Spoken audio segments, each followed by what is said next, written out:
یہ معاملہ جو ہے نا، یہ بہت سنگین معاملہ ہے۔ یہ جو حسین حقانی صاحب نے بات کی ہے نا، حسین حقانی صاحب کہہ رہے ہیں کہ پیناما سے توجہ ہٹانے کی بات ہے۔ یہ توجہ پیناما سے کسی کی نہیں ہٹ رہی۔ پورے ملک میں کوئی ایک شخص ایسا نہیں ہے جس کی پیناما کے فیصلے سے توجہ ہٹے یا ہٹ سکے۔ لیکن جو اہم بات ہے وہ یہ ہے کہ حقانی صاحب بات غلط نہیں کر رہے۔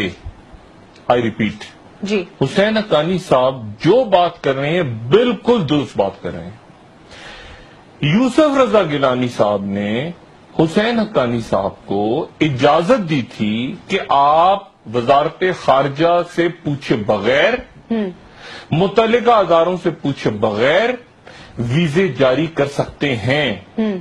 حسین حقانی درست کہہ رہے ہیں، گیلانی صاحب جھوٹ بول رہے ہیں، زرداری صاحب خاموش ہیں، خاموش ہیں۔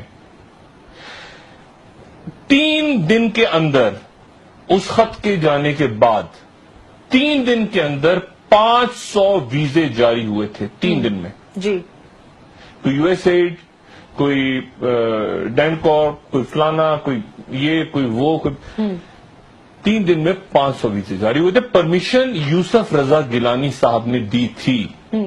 اب خود دی تھی یا زرداری صاحب سے؟ میں آپ کو بتاتا ہوں نا، خود دی تھی، خود وہ نہیں دے سکتے، انہوں نے زرداری صاحب سے پوچھ کے دی تھی۔ یہ لوگوں کو پاگل بنانا بند کریں، ٹھیک ہے؟ جو چیزیں ہیں اس کو اون کریں اور سارا ملبہ حسین حقانی صاحب پر ڈال کے۔ ایک بات۔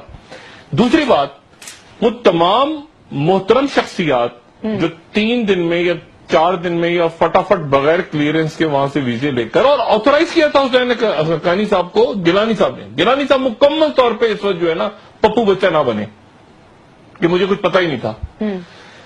جب اچھا اس کے بعد وہ یہاں تشریف آوری ہوتی تھی ان شخصیات کی اسلام آباد میں، تو وہ امیگریشن کراس نہیں کرتے تھے۔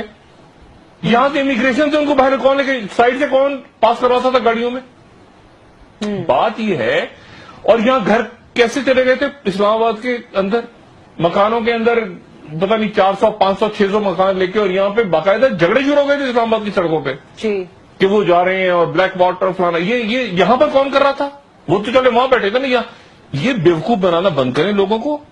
ان کی پرمیشن سے ہر چیز ہوئی ہے اس وقت، اور نہ یہ چھننے کا کے بنے۔ یہ جو کیبنٹ کے سینئر لوگ، کچھ لوگ ہو سکتا ہے اس میں نہ ہو، لیکن جو کیبنٹ کے سینئر لوگ ہیں اس وقت کے، وہ چھننے کا کے نہ بنے گا، ہمیں تو کچھ پتہ ہی نہیں۔ پارلیمانی کمیشن، جی، اس پہ تو عدالتی کمیشن بن چکا ہے اس کے۔ اور آپ کو پتہ ہے وہ عدالتی کمیشن کیا تھا؟ میمو کمیشن کیا تھا؟